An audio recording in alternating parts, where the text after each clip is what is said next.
Ba-da-ba-dum-bum, ba-da-ba-dum-ba-dum. This is Layman Radio News at the top of the hour. It is 21:01. And now we join you with our friendly host, Dr. Goebbels, to inform you that the Royal Air Force has attacked the German Navy. Somewhere, apparently.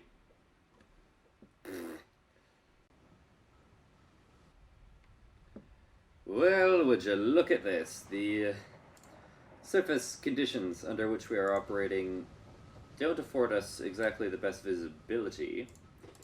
However, if we were to actually encounter something, this would be fairly decent conditions under which to engage it. Though we would have to worry about things like torpedoes breaching and might not get a great scope view, but yes, this has been the weather report. There's not much else to say. We're just continuing to trot along through here, and we haven't encountered anything yet. This is your captain. Welcome to Hydrophone ASMR. I think we have a contact on bearing 241. I think I hear something. And it kinda sounds like a washing machine. So, might be kind of a piddly little ship, maybe a trawler. But I think it's certainly worth investigating nevertheless. Do you hear it?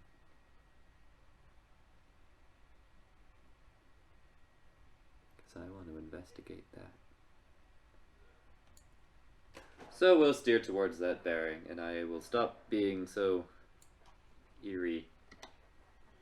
Neuer Kurs 319. Ein Drittel Fahrt voraus. Ein Drittel Fahrt voraus. Interesting, we can still hear them once the engines come back up. Or the motors, I guess, since we're on electrics. I've been doing periodic dives to check the hydrophone, since in the sorts of conditions in which we've been sailing, we are certainly able to hear stuff a lot further away than we could possibly see it on the surface. There it is. That's got to be something. It's not registering as a contact, but propellers are turning awfully fast. That's why I suspect it's probably nothing more than a trawler. But nothing ventured, nothing gained. Let's find out for sure. Once we straighten out, I want to see if I can figure out which way he's going, because I probably need to surface to pursue whatever this is. So I'll just time compress until we straighten up on our new course, and I'll have another listen. Okay, there we go.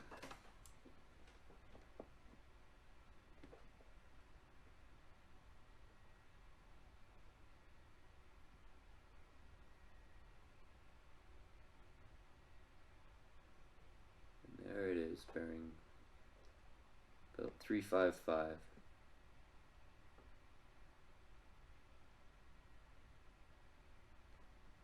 Okay, let's see which way it goes.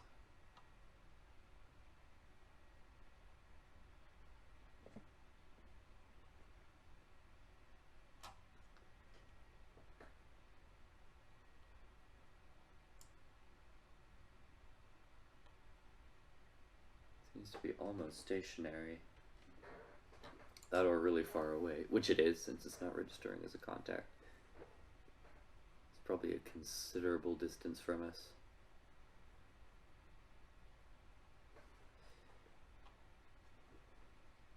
Okay.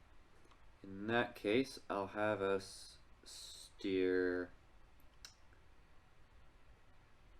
315, and we'll surface, run for a little bit, and then dive again and see if we can pick them up on the hydrophone.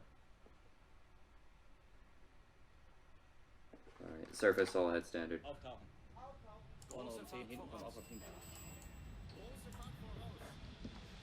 Yeah.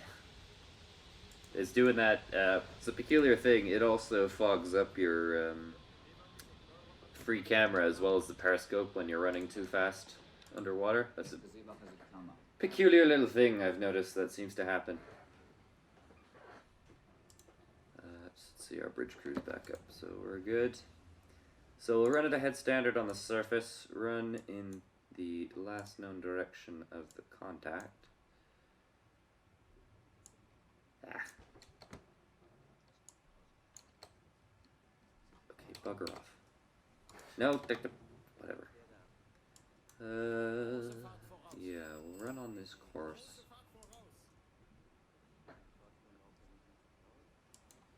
There, that's our course. And we'll run on that course for 5 kilometers, and then I'll dive again and see what we can hear if we don't spot him before then. Holy smokes, we got a plane spotted. I was not expecting that. Okay. Alarm! Get us below! Alarm! Don't just yell, ring the bell! Where is this plane anyway? Oh, dearie me. Oh, how deep can we go? Eek! Okay, take her 40 meters. Yeah. Okay, I think we're safely below. But we mustn't go too deep. Oh, here it comes. Looks like an Anson. Yeah. You gotta click a weird spot to get the event camera.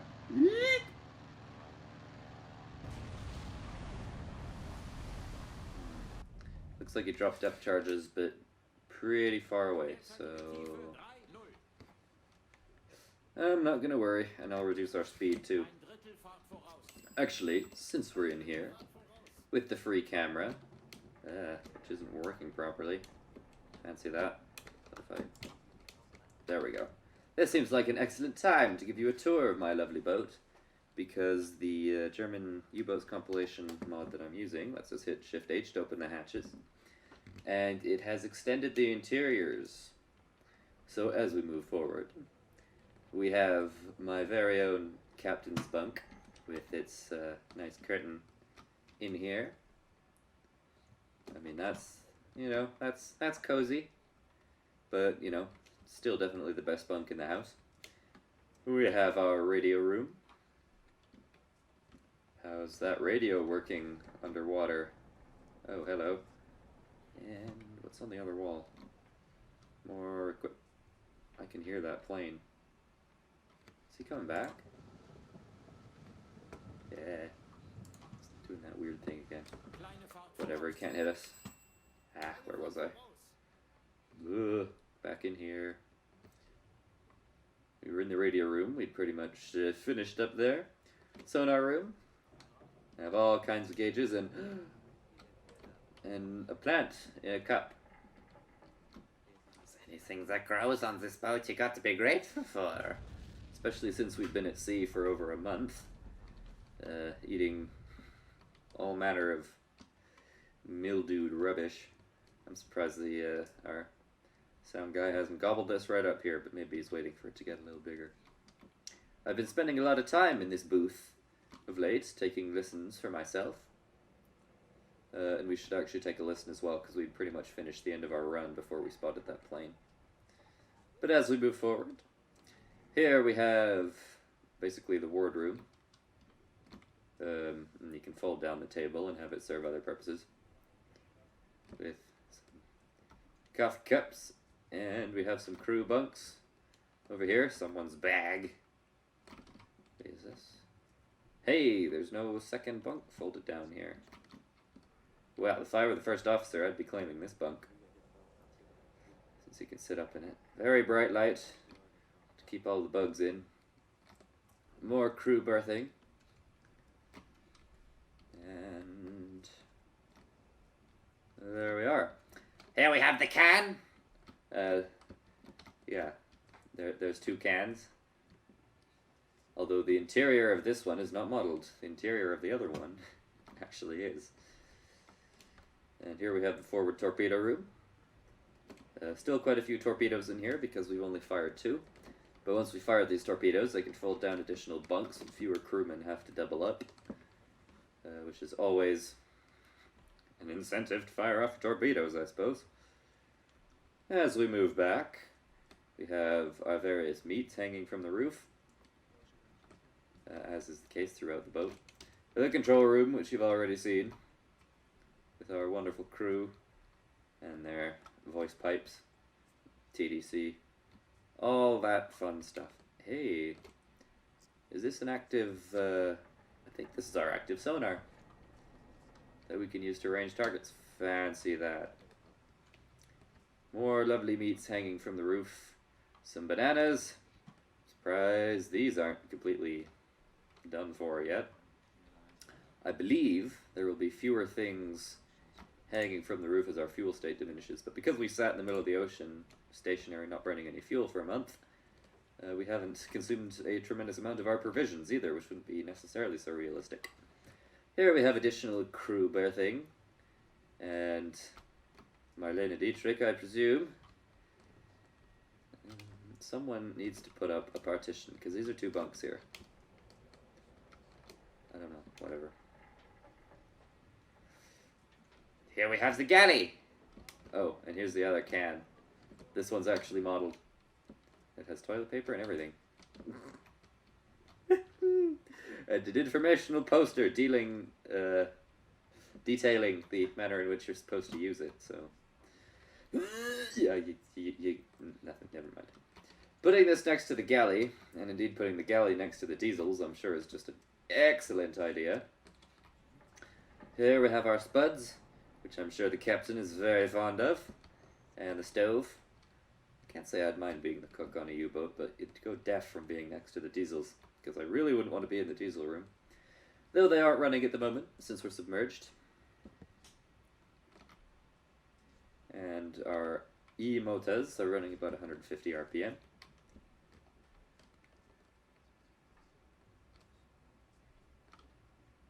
And here we come towards the E-Maschinen, or our electric motors and batteries, all that good stuff, and our after torpedo tube, which we can peek in, and the torpedo is loaded, which it actually is. I don't think that would actually change if we were to fire it, though. I don't think this goes quite as far as Silent Hunter 5, where you can actually see the crew manipulating torpedoes. I haven't seen many crew either. I think we have like 45 crew on board, and I haven't seen too many apart from the control room, but that's okay. We can pretend. Oranges! Can't imagine they're still any good. Since how bloody long we've been at sea. But yes, this concludes the tour of our magnificent U-boat, which I probably should have done in part 1, but I'd kind of forgotten that the mods I had installed did this, so... Oh, that was the other item to attend to. Good listen on the hydrophone. So everyone be quiet. Stop the motors too. Alle Maschinen stopp. Ah! Alle Maschinen stopp. You hear it? Ooh, that's a lot closer too. Come on. Can you read that as something? Bearing just about 000. Either coming straight at us or straight away from us, since it hasn't really changed its bearing in the entire time we've been chugging along. So once I'm satisfied that this plane has stopped looking for us, I will surface and continue. I might actually bring us up to periscope depth and see what we can spot once we've done that, since this could actually be pretty close.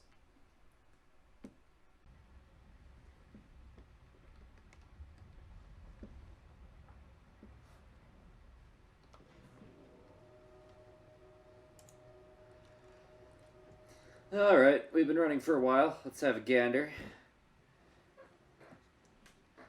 Ugh.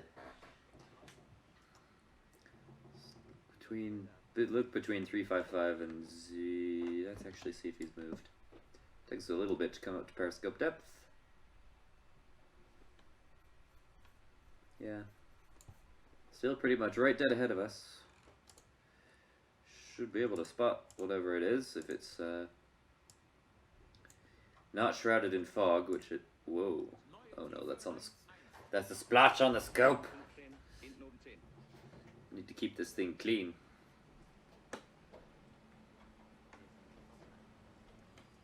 Okay.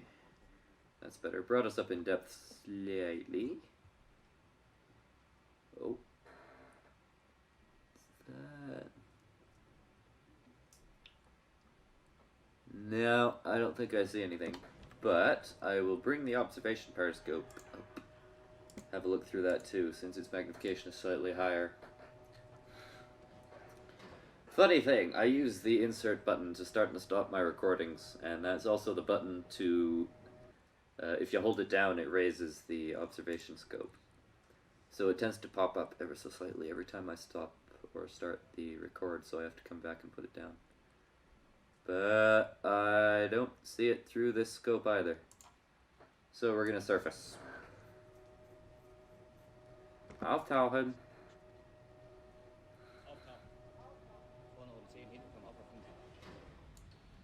And we'll go with a head standard.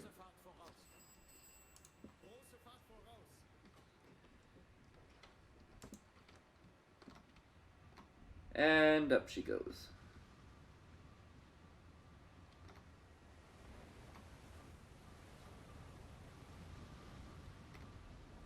The lightning.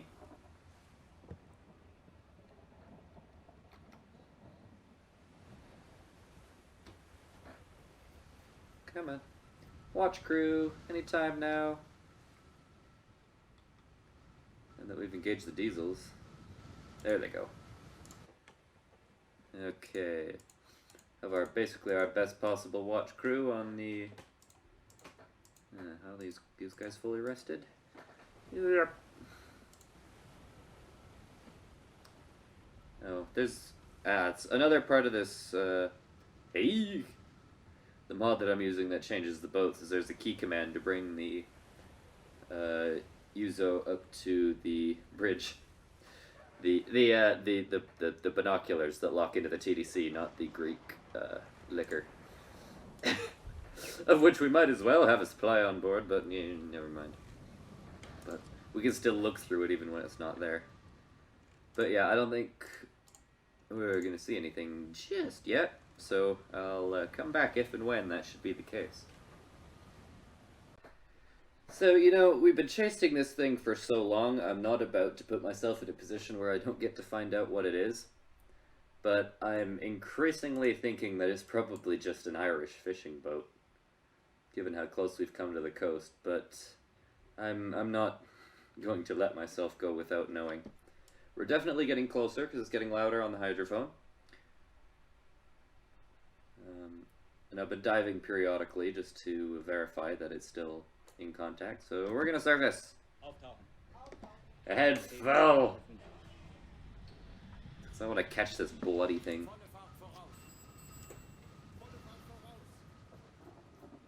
And hey, maybe it won't be a neutral vessel, and we can stop them and seize their fish, or do something to make this worthwhile.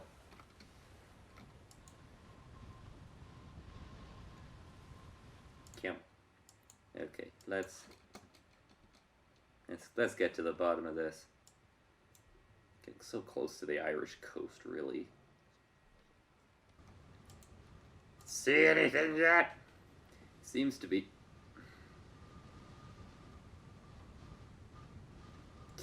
Exactly as I suspected. Wretched Irish fishing boat.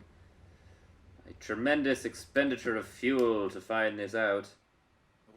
Alas, 2 Irish fishing boats. Good grief. And I'm not going to do anything silly like shoot them, because they are neutral to the point where they've gone to the trouble to light themselves up. But yeah, these are just Irish trawlers.